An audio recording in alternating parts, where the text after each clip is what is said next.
Let's have a look at a way to get some jazz harmony going really quite simply. Most people, when they see a C minor 7, when they're learning to play, they think this, the root position. Or if they see a C major 7, they think this, or a dominant 7.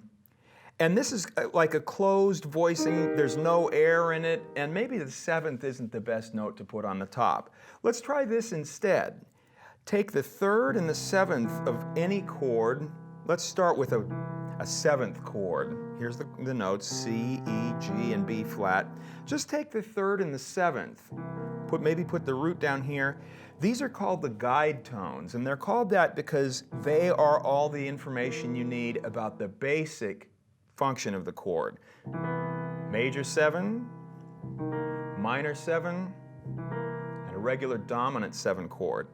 Take these, put these in your left hand, and I'm going to show you some cool stuff to put up here that you already likely know what it is. Let's put an A flat triad on top of these two notes. That is a really great sound. It's a classic jazz sound. What if we move that up and we go to A? There's another really nice one. What if we play a G flat chord up there? The thing that's making this great is that these are kind of buzzing against these most basic notes. At the ArtistWorks Jazz Piano School, I'm going to show you the logic behind why these things sound cool, where they want to go, and different ways that you can really expand your vocabulary, your harmonic vocabulary, and learn to voice in this nice, really jazzy way. Let's take a look next at a major 7th chord.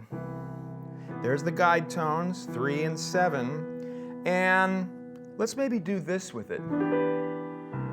That's a nice voicing, beats the heck out of, which is kind of just a big chunk down there. That's a G triad over that, and here's a classic jazz sound as well.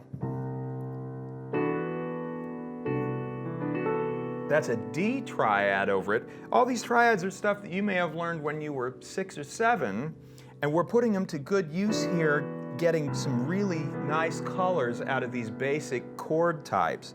One more, let's look at the minor 7. Those are guide tones, 3 and 7. And we like to just have the 3rd and 7th because that, we kind of know what that is going to be. And we want to keep this open down here. The lower you go on the keyboard, the more open your voices should be. There's our guide tones. Let's put a B flat chord on top of it. And that's a really great sonority. Some people write songs where that's just the main thing you hear. And then let's try one more here. There's an F triad, and look at what we're doing. We're kind of buzzing against, we've got this interval here, which is a nice buzzy little interval, that one too, and we're getting what we call a bitonal sound out of this, 2 different keys a little bit. There's a very fast look at unlocking the potential that you likely already have somewhere in your what you've learned to make some really cool jazz chords. At the ArtistWorks Jazz Piano School, as I say, we're going to show you the logic behind why these things work. We're going to show you a lot more of them, how they work, and how you can arrange, let's say, a beautiful ballad using those. So I hope to see you at ArtistWorks.